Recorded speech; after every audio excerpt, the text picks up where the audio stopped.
5 astuces d'expert SEO pour booster le référencement Google de ton site WordPress. Juste avant de commencer, si tu souhaites développer tes connaissances et tes compétences sur le référencement naturel, je t'invite à cliquer sur le lien en description de cette vidéo pour te former grâce à ma formation SEO gratuite. Avant de rentrer dans le vif du sujet, à chaque astuce que je vais te donner, je commencerai d'abord à t'expliquer pourquoi tu dois faire ça et je te partagerai ensuite mon écran pour te montrer comment tu dois le faire concrètement pour le mettre en place. Allez, on attaque directement avec la première astuce pour améliorer ton référencement naturel, c'est comment choisir les bons mots-clés à cibler. Un mot-clé est un mot ou un groupe de mots qu'une personne tape dans la barre de recherche de Google. Pour obtenir des visiteurs sur ton site, tu dois d'abord savoir ce que les gens qui t'intéressent tapent dans la barre de recherche de Google de façon à les amener sur ton site web. Mais ce n'est pas tout.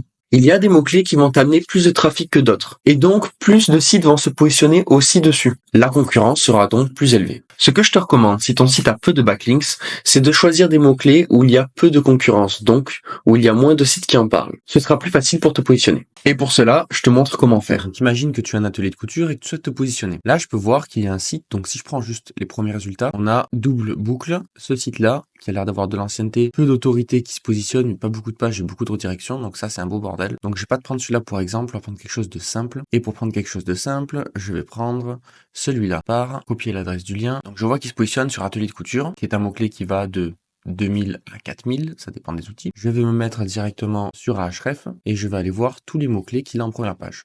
Car il a peu de backlinks, donc ça reste intéressant. Donc je suis allé sur Ahref, j'ai posé l'URL, dans mots-clés organiques, dans recherche organique, j'ai pris les positions de 1 à 10 et je vois qu'il a pas mal de choses. Donc ici, je vais trier aussi par volume pour voir les plus gros volumes, ce qui va nous intéresser pour amener du trafic. Je vois qu'il se positionne sur cours de couture, donc il y a 2400 requêtes mensuelles et il se positionne avec cette page-là. Donc, ce qui va être intéressant, c'est d'aller ouvrir cette page-là pour voir ce qu'il y a dessus. Alors, pour commencer, on va prendre cours de couture et on va le mettre dans notre tableau. Donc la première colonne, c'est les mots-clés, donc je positionne celui-là. La deuxième, c'est l'URL du concurrent, donc celle-ci. La troisième, c'est le nombre de mots qu'il y a sur la page. Moi, j'ai une petite extension qui s'appelle Count Words. Je regarde, il y a 782 mots, donc je remplis directement ma colonne, 782. Le nombre de backlinks, pour ça, j'ai juste à taper site et je vais voir ici qu'il a 0 backlink sur la page et 29 mots-clés sur cette page-là. Donc ça reste intéressant. Hop, ici 0 et le nombre de résultats dans les SERP. Et le nombre de résultats dans les SERP, c'est par rapport au mot-clé cours de couture. Donc si je tape cours de couture, je peux voir ici qu'il y a environ beaucoup de résultats. Je le rentre là et je vais continuer pour chaque page. Donc je peux voir un patron de couture. Là, c'est une vignette qui se positionne, donc ça m'intéresse beaucoup moins. Maison essentielle non plus, patron de couture non plus. Je peux regarder là, joli. Non, ça c'est pas intéressant. Si j'avais un site sur de la couture, cours de couture Toulouse, donc là, c'est l'URL qu'on a vu. Ici, mousse résile thermocollante, donc ça peut être quelque chose d'intéressant. On dirait qu'il vend des produits parce que c'est un product. Si je descends et que je continue, couture Toulouse, ok. Donc je vais continuer, je vais passer à la deuxième page, voir vraiment les mots-clés et la facilité de se positionner. Donc plus le volume va être faible en général, plus c'est facile de se positionner. Ici, il a une page stage couture, mais ça c'est la même page que celle qu'on avait. Je continue à descendre. Ce qui va me manquer, c'est de trier les positions. Ok, je vais regarder les positions par là. Je vois que si on vend des tissus viscoses, ça peut être intéressant. Bref, une fois que j'ai analysé ce concurrent et que j'ai noté les mots-clés qui m'intéressent ici, je passe au prochain. Là, je vois qu'il y a un DR de 2, couture conseil. Donc, couture conseil, je fais exactement la même chose. Je le mets sur Ahref et je regarde les mots-clés. Donc, lui, je vois qu'il a 16 mots-clés. En tout, sur la première page de Google, je vois que c'est surtout sa page d'accueil qui se positionne. Hop, il y a des vignettes aussi, donc là, pas grand chose. Cours les Guevins, donc ça, c'est pas un concurrent qui va nous intéresser. Ici, je vois que le DR est à 0,6, ce qui est très très faible. Et on va pouvoir aller voir s'il y a des nouveaux mots-clés à récupérer. Donc là, je vois qu'il a 14 mots-clés, et c'est uniquement la page d'accueil. Ici, une vidéo qui se référence. Donc là, pareil, c'est pas intéressant. Le but, c'est d'analyser un maximum de concurrents avec une faible notoriété pour qu'on puisse se passer devant et se positionner, tout simplement. Donc ensuite, si on est sur quelque chose où on fait de la couture, en Toulouse, on peut peut-être taper couture sur SEMrush cette fois, dans les Keyword Magic Tool, et on va avoir pas mal de résultats. Le but, c'est d'aller chercher des mots-clés qui sont faciles à se positionner, donc avec un KD faible. Pour ça, je vais prendre ici très facile, ok, et on va aller regarder sur quoi on peut se positionner. Donc le KD, il n'est pas toujours vrai, mais ça donne une indication. Si par exemple, meuble couture, hop, couture pour bébé, kit couture débutant, si par exemple on vend des kits couture, ça peut être intéressant. Maintenant on prend ce mot-clé-là, on le tape sur Google, et on voit ce que ça donne. Ici, si je tape kit couture débutant, je vois que Là, on a un site à 34, un site à 31, 80, un site à 8. Donc celui-là, ça peut être intéressant de l'analyser pour voir s'il y a des mots-clés faciles pour se positionner dessus. En sachant que celui-là, on devrait pouvoir se positionner si ici il y a un 4 et un 8 et qu'on a un DR à 10, théoriquement. Donc là, pareil, on peut mettre ça ici, mots-clés, couture débutant, regarder le nombre de mots que les sites ont. Donc là, 960 et 1000. Donc environ, il faudrait qu'on mette 1000 mots. On peut donner un exemple d'un concurrent en prenant le plus faible, celui-là, copier l'adresse du lien, et ainsi tu vas remplir ton tableau petit à petit. Le nombre de backlinks, ici on voit qu'il y en a un, et là 2, donc nous il nous faudra 2 backlinks, et que les résultats dans les SERP, il y en a 653 000. Ok, il y en a déjà moins que ici, donc là il y a quand même beaucoup plus de personnes qui essaient de se positionner sur cours de couture que kit couture débutant. Voilà, donc tu te rends compte que grâce à SEMrush, au Keyword Magic Tool, grâce à Ahref, où tu peux analyser les sites et voir les mots-clés organiques sur lesquels tes positions se positionnent, tu vas pouvoir trouver un maximum de mots-clés et d'idées. Ici, pareil, c'est Keyword Surfer, l'extension qui me permet de voir ça, donc c'est vraiment très intéressant pour toi. Et je t'invite à remplir ce tableau pour que tu puisses trouver des mots-clés faciles à se positionner. Ok, je viens de te montrer comment choisir les bons mots-clés. Maintenant, je vais te montrer comment driver du trafic sur ton site. La deuxième astuce est donc de faire des contenus qualitatifs. Un contenu qualitatif est un contenu qui répond rapidement et concrètement à la personne qui arrive sur ton site. Il faut pour cela mettre en avant la réponse que cherche ton visiteur grâce à du contenu texte, image, vidéo. Je vais te montrer en vidéo comment obtenir un contenu long et qualitatif grâce à ChatGPT et les informations que te donne Google. Je vais développer un nouvel article sur mon site aiko-shiba.fr. Donc j'ai déjà pas mal, j'ai publié 31 articles, j'en ai planifié 29. Ce qui va m'intéresser, c'est de trouver un autre sujet sur lequel je peux me positionner. Donc j'ai tapé Shiba Inu et j'ai regardé un peu les questions et j'ai vu qu'il y avait est-ce que le Shiba Inu est affectueux. Donc si Google le met là, c'est qu'il y a des gens qui le cherchent. Ce que j'ai fait, c'est que j'ai tapé ensuite sur SEMrush Shiba Inu affectueux et j'ai vu qu'il y avait un mot-clé à 20 et 2 mots-clés ici sans volume. Donc ce qui m'intéresse maintenant, c'est de regarder un peu le nombre de personnes, donc le nombre de résultats. Donc il y a 41 900 sites qui se positionnent, ce qui est pas énorme non plus. Je peux voir que sur Shiba Inu affectueux, ici, j'ai un volume de 10 sur Ahref. Là, on met 0. Donc là, bien sûr, c'est des estimations. Et je vois que le premier site, c'est Whoopets qui parle des Shiba Inu. Ensuite, jardinage.lemonde. Donc pas hyper quali, mais ça parle des Shiba Inu. Chienderace.eu, Hector Kitchen qui parle de Shiba Inu. Mais il n'y a pas vraiment la réponse à cette question-là. Et c'est ça que je veux positionner directement. Donc, le sujet de l'article, ça va être, est-ce que le Shiba Inu est affectueux? Ce que je fais, c'est que j'ajoute un article. Je vais utiliser la mise en forme par défaut et sur Shiba Inu affectueux, je peux voir un peu tout ce qu'il y a là-dessus. Ce qui m'intéresse, c'est vraiment de te montrer comment je prends un mot-clé, comment je trouve les concurrents, comment on fait un prompt, comment je vais copier-coller et mettre en forme tout ça, optimiser et publier et indexer pour que tu aies vraiment la totalité de comment on fait un contenu vraiment qualitatif. Donc, je vais récupérer Shiba Inu ici. Hop, je me mets sur la version 4. Je me mets en français. Alors, première chose que je vais faire, c'est que je vais utiliser ce prompt qui va me créer un article de blog sur ce sujet. Ok, là je me retrouve avec l'article de blog. Donc ce que je vais faire, c'est que je vais sélectionner tout ça. Je vais le positionner là-dessus. Hop. Comme ça, j'ai un contenu de base. Et je vais lui dire, et je vais reprendre les parties une par une. Refais une intro. Développe beaucoup plus l'article. Et ça va être intéressant. Voilà, donc là on a une intro qui est quand même assez complète. Et je pense qu'il faut vraiment développer partie par partie. Et pas chercher à avoir un gros truc d'un coup. Parce que là, on va avoir bien plus de contenu. Ok, donc là, on a quand même quelque chose qui est beaucoup mieux parce que ici, on avait 3 lignes, 3 pauvres lignes où il n'y avait pas d'explication. Là, on développe, on arrive à quelque chose de beaucoup plus sympa. Donc moi, ce que je te recommande, c'est vraiment de faire partie par partie. Caractéristiques générales, on peut aussi, sauf que c'est pas vraiment ce qui va m'intéresser. Je vais demander de me développer plutôt une introduction pour cette partie-là.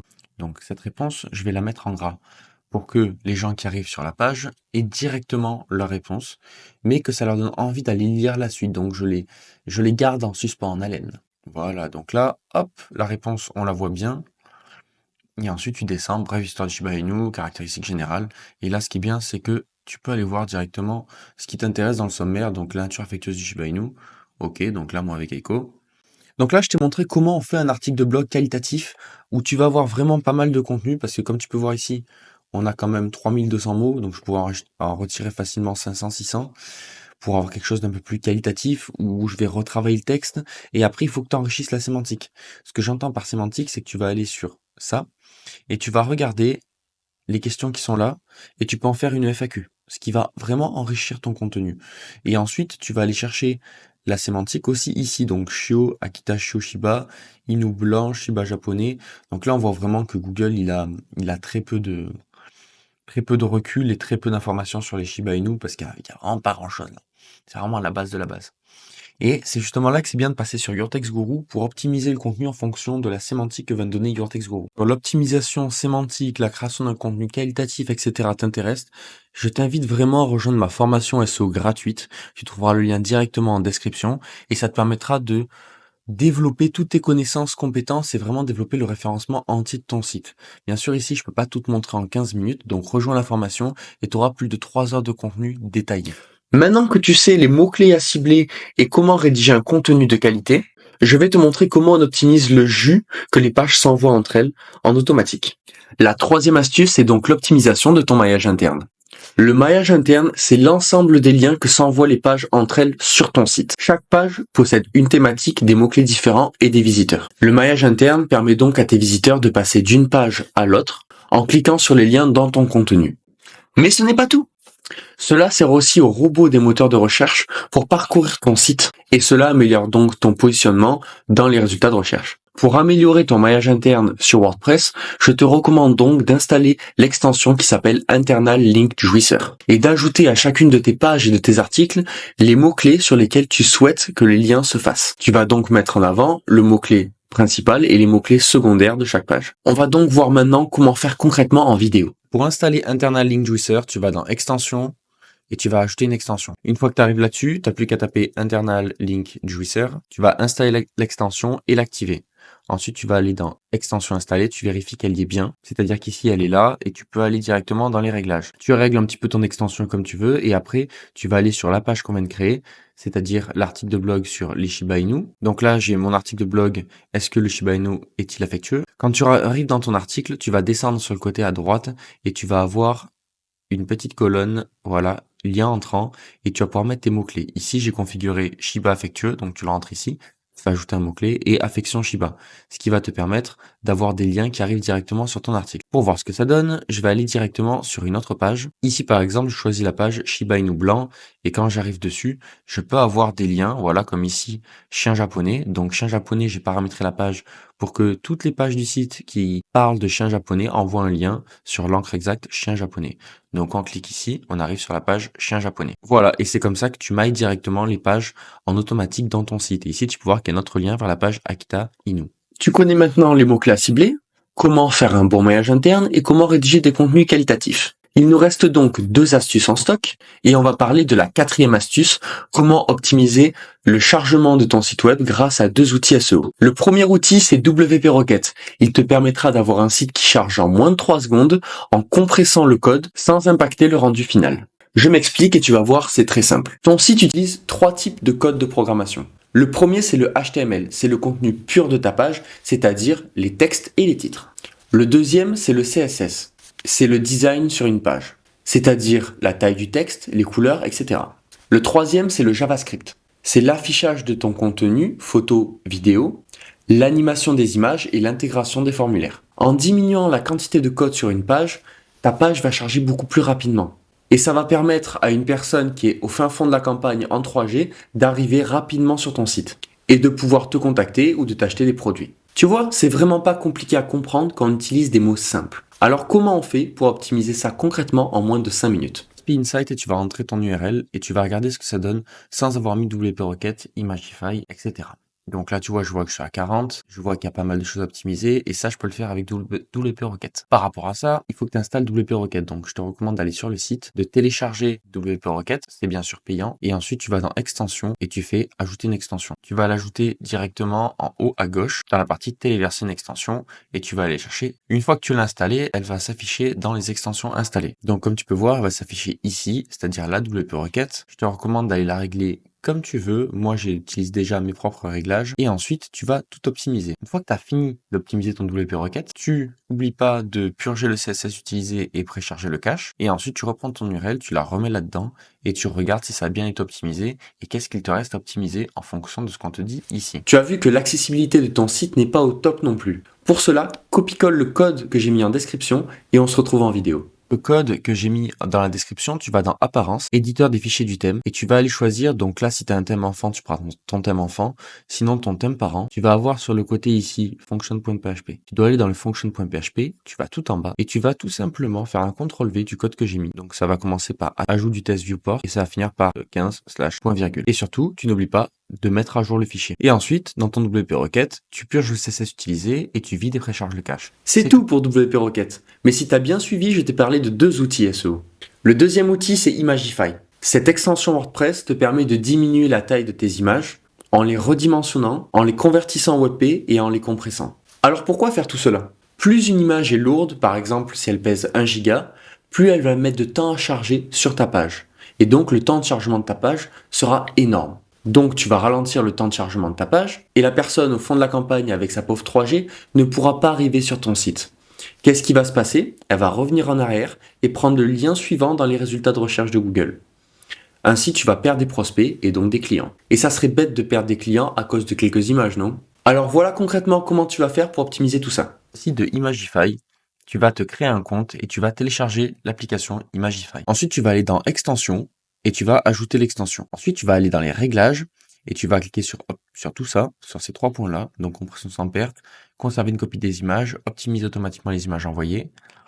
Et ici, tu vas sélectionner 2880 parce que ça c'est obligatoire. Là, tu as toutes les tailles de tes images. Donc, ce qui se passe, c'est qu'Imagify va conserver ton image sous toutes ces formes, sur tous ces formats-là et adapter l'image en fonction de la taille d'écran qui va demander l'URL. C'est tout. Tu descends jusqu'en bas, tu fais enregistrer et aller à l'optimisation en masse et ça va tout optimiser en automatique, tu n'auras rien à faire et tu auras toutes tes images de petite taille en WebP. Magique, non? Waouh, on arrive enfin à la 4e astuce. On a vu ensemble comment trouver les bons mots-clés, comment avoir un bon contenu, comment optimiser le maillage interne et comment optimiser le temps de chargement. Pas mal, non? Je te donne la 5e astuce qui est obligatoire pour te positionner sur Google. Tu dois obtenir des backlinks. Mais du coup, c'est quoi ce terme barbare? Je sais que 95% des gens ont des poussées d'urticaire en entendant ce mot. C'est pour ça que je vais te donner la définition la plus simple du monde, que même un enfant de 5 ans ou une grand-mère de 80 ans pourrait comprendre. Écoute bien, un backlinks est un lien qui va d'un site web vers ton site web. C'est tout. Il n'y a rien de plus simple à comprendre. Et je suis sûr que tu as déjà entendu des centaines de personnes dire que le bouche à oreille est le meilleur marketing qui soit au monde. Et ben voilà, en référencement naturel, on appelle ça le netlinking. C'est donc l'ensemble des sites qui font des liens vers ton site. That's it. Bon, je pense que là, tu as compris ce que c'est qu'un backlinks et ce que c'est que le netlinking. Mais comme un exemple vaut 1000 mots, je te montre ce que ça donne en vidéo. Tu peux voir qu'il y a un lien qui part directement vers le site Aiko. Je te montre où est-ce qu'il est, il est là. Et donc un backlink, c'est juste un lien. Quand on clique dessus, il amène sur ton site. Alors concrètement, comment on fait pour obtenir des liens? Il existe plusieurs méthodes pour obtenir des backlinks, mais je t'invite à aller voir ma vidéo 5 secrets pour obtenir des backlinks que les pros du SEO ne te dévoileront jamais. Tu la trouveras juste ici. Mais ici, j'ai décidé de faire encore plus simple juste pour toi. Pour obtenir tes premiers liens, tu vas contacter tes partenaires et tes prestataires et leur demander de mettre un lien sur leur site web en direction de ton site web. Ils peuvent le mettre sur leur page partenaire sur leur site ou alors tu peux rédiger un article de blog dans lequel tu mettras un lien qui redirigera vers ton site, avec leur accord bien évidemment. Alors, est-ce que c'est compliqué? Manu, tu peux venir là. Tu vois, c'est super simple.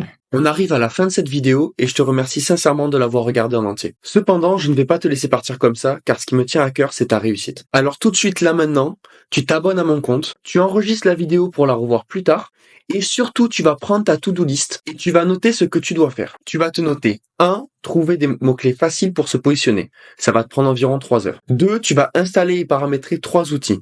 Internal Link Juicer, WP Rocket et Imagify. Tu peux compter 2 heures pour Internal Link Juicer en fonction du nombre de pages que tu as, 30 minutes pour WP Rocket et 30 minutes pour Imagify. Et pour finir, le dernier point sur ta to-do, c'est d'envoyer un mail à tes prestataires et à tes partenaires pour leur demander un lien vers ton site web.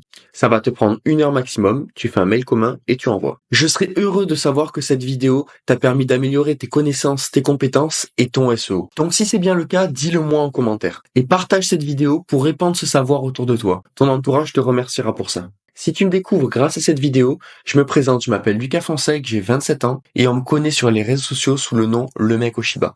Ça fait 5 ans que je perfectionne mes compétences sur ma passion, le référencement naturel. J'ai eu l'opportunité d'accompagner de très belles entreprises telles que YouSign, Zomalia, Samboat, WeBloom, Odyssem, et je te passe les 50 autres. Si toi aussi tu souhaites être accompagné sur ton référencement naturel ou alors le déléguer, contacte-moi et on en discute. Et abonne-toi avant de te faire croquer par Ico.